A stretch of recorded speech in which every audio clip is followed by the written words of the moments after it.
Well, it turns out the White House Correspondents Dinner did turn out to be a super spreader. CNN's Oliver Darcy confirmed reporters and staffers from CNN, ABC, NBC, CBS, and Politico all tested positive for COVID. ABC News' John Carl tested positive as well, and you can see here he had close contact with President Biden. And yesterday, we learned that Secretary of State Antony Blinken has also tested positive after attending the dinner. The State Department said Blinken hasn't met with Biden for several days and is not considered a close contact of the president.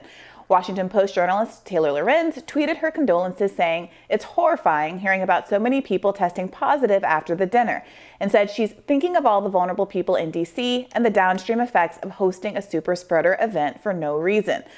Political journalist Rebecca Azor and cultural editor at The Federalist and co-host of Rising Fridays, Emily Jashinsky, join us to weigh in. Welcome to you both.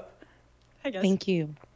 All right, so perhaps this is unsurprising. There were folks that anticipated this was going to happen. Of course, at the top of the event, you had Trevor Noah making a joke about how this was going to be a super spreader event. Emily, how are people on the right kind of reconciling some frustration about the mandates and the masking with their kind of glee over all these liberals coming down with COVID, kind of in defiance of them not following their own mandates? But also, doesn't that kind of undermine some of the belief that this COVID is over and we can all unmask without risk?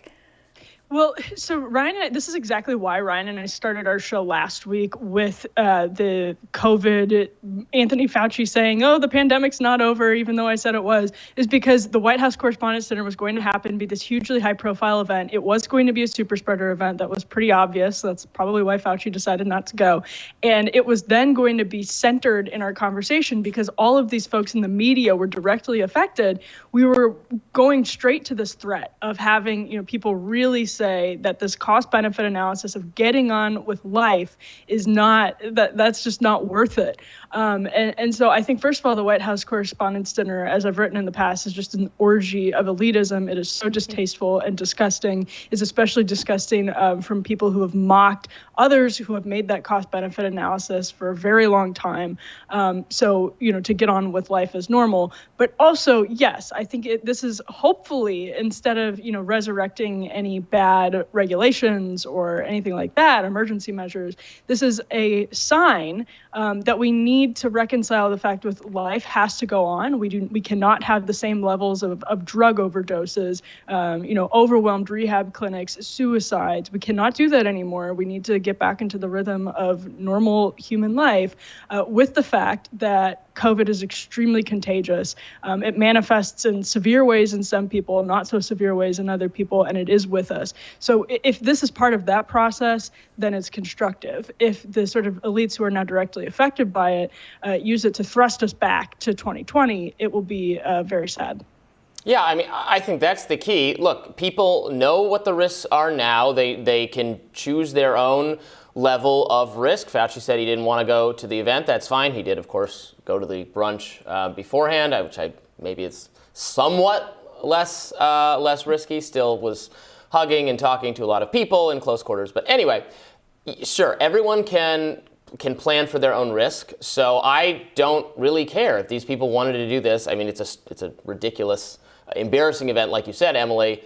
But they want to do this. It's fine. What I will be infuriated over if now this is used as justification for further restriction. Rebecca, how could these kinds of people, the people who go to this event, enjoy it, and catch COVID just like everyone expected them to, how could they possibly have any moral authority to proceed from this and bring back masking requirements or restrictions or vaccine requirements when they're happy to party when they want to, and then it seems like the rules are just for everyone else, I guess. Yeah, if we Emily said it best, it's like an orgy of elitists, right? It doesn't matter where you are on the stance of COVID. COVID the pandemic isn't over, but I understand that life has to go on. This is true.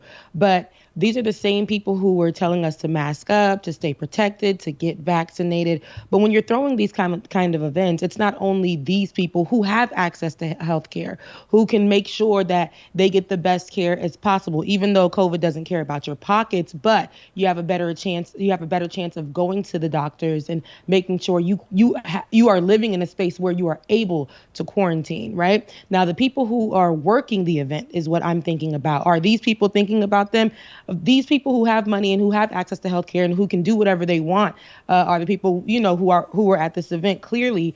So they go without other people in mind. The people who were working in the event is what I'm thinking about, because those are the people that they say that they're fighting for, right? But in this party, they aren't thinking about those people. The servers who may not have the option to have sick leave with pay. Right? They're surrounded with people who are choosing to be maskless. And this is the only way that they may be able to get their income.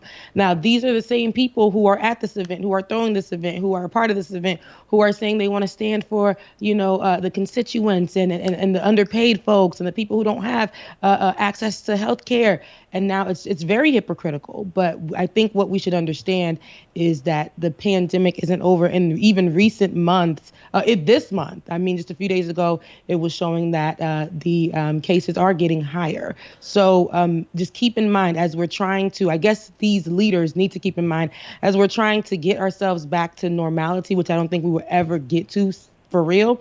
But as we're trying to get back there, they need to be an example. But of course, because they got money in their pockets and they don't really care and they have access to things that other people won't as fast, they can do whatever they want. So I think it's a hypocritical event. That's very key. Yes, we will never get back to normal if normal is no COVID, because there will always be COVID. There will always be cases.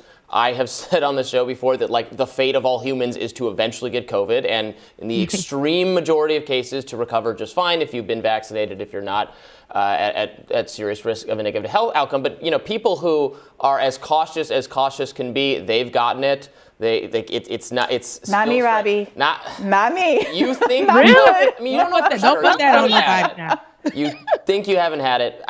The benefits of living alone, Robbie. Well, it has afflicted the cautious and the saints and sinners alike, as I usually say, and so I guess the condemnation of people like Taylor Lorenz, whose tweets we put up, who has been very very vocal on oh my God, why is anyone still doing anything normal? There's still this.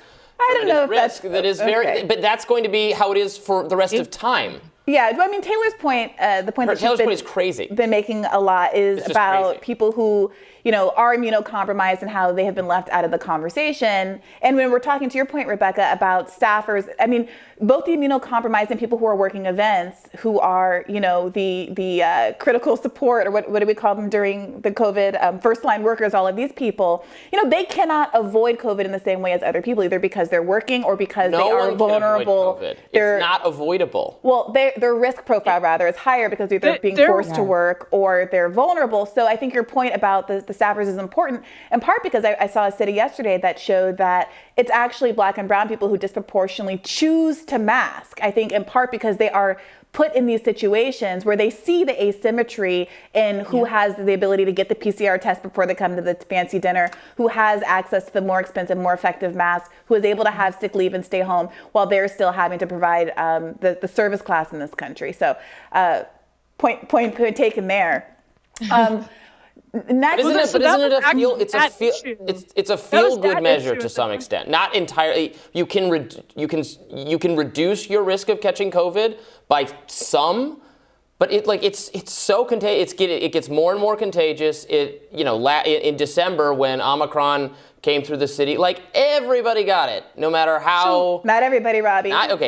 You're really in that sealed bubble. We need you to know, life. not everyone. Okay. The staff actually at the Hilton was asking the White House Correspondents Dinner, I believe they're unionized, and I believe they were literally bargaining for additional COVID protections for their staff because they anticipated it would be a super spreader event. And so what actually happened is the people who have been preening and posturing for years against anybody who, rejected such requests or measures, they did it themselves and predictably participated in a super spreader event that did put the staff at risk as well. And in ways, as you guys just highlighted, perhaps against their will and against their ability to make money and step back. Yeah, and to be clear, a lot of masks are not especially effective. It's a now open secret, what used to be kind right, of we're allowed to acknowledge doors. that.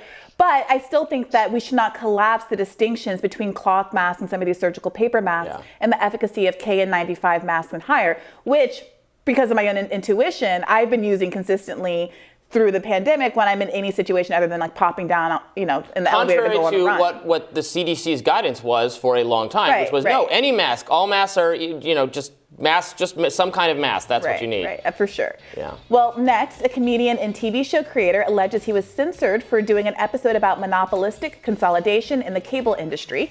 Writer Matt Stoller joins us to break it down.